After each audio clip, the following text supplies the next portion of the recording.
સંદેશ ન્યૂઝે બટાટાનો ભાવનો ઉઠાવેલો મુદ્દો છેક વિધાનસભા ગૃહમાં ગુંજ્યો। રાજ્ય સરકારે ટ્રાન્સપોર્ટ સહાય આપવાનો આ સાથે નિર્ણય કર્યો।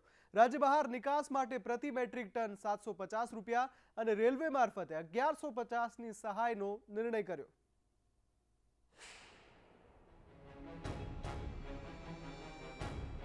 જ્યાં માવઠાએ ખેડૂતોની માઠી દશા કરી ત્યારે બટાટાના ગગડી રહેલા ભાવોનો મુદ્દો સંદેશ ન્યૂઝે ઉઠાવ્યો હતો।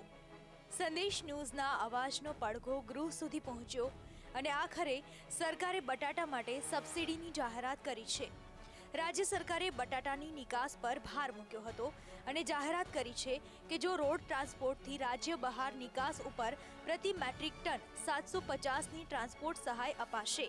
તેવી જ રીતે રેલવે મારફતે નિકાસ કરાશે તો પ્રતિ મેટ્રિક ટન મહત્તમ 1150 રૂપિયાની મર્યાદામાં ટ્રાન્સપોર્ટ સબસિડી આપવામાં આવશે।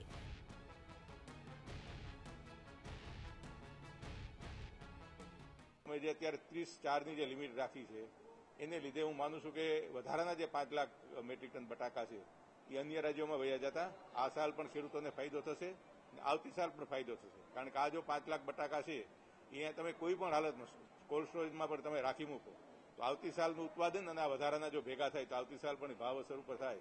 રાજ્યમાં અત્યારે બટાટાના પ્રતિમણ 80 થી 100 રૂપિયા સુધીનો ખરીદ ભાવ મળે છે। ઉત્પાદન વધુ થવાના કારણે બટાકાના ભાવ નીચા આવ્યા હોવાનો રાજ્ય સરકારનો તર્ક છે। કમોસમી વરસાદે પણ ખેડૂતોની હાલત કફોડી કરી છે ત્યારે સરકારની સહાય મળે તે અત્યંત આવશ્યક હતું। જો કે વિપક્ષમાં આ મામલે હજુ અસંતોષ છે। સંદેશ ન્યૂઝે જે કવરેજ આપ્યું એ ખૂબ જ સરસ સારામાં સારું કવરેજ આપ્યું જેના કારણે સરકારશ્રીની ફરજ પડી અને એ જ રીતે કોંગ્રેસ પક્ષના ધારાસભ્યો તમામ અને જે વિરોધ પક્ષના તમામ જે વિરોધ દર્શાવે એના કારણે સરકાર મજબૂર થઈ અને ખેડૂતોને રાહત આપવા માટે મજબૂર થઈ અને જે રીતે આજે રાહત આપવાની વાત માન્ય મંત્રીશ્રીએ કરી તો એ સ્પષ્ટ જોતા જણાય છે કે હજુ આનો લાભ નાના ખેડૂતોને તો થવાનો જ નથી, આનો લાભ વેપારી અને ટ્રાન્સપોર્ટેશન વાળાને વધારે થશે। કિસાનોના પ્રશ્નો મુદ્દે રચવામાં આવેલી પ્રધાનોની પેટા કમિટી સાથે મુખ્યમંત્રી આનંદીબેન પટેલે બેઠક યોજી આ નિર્ણય લીધો છે। રહી રહીને જાગેલી સરકાર હવે કુદરતના કહેરનો સામનો કરતા ખેડૂતને યોજનાનો ઝડપી લાભ આપી ઉગારી લે તેવી આશા છે।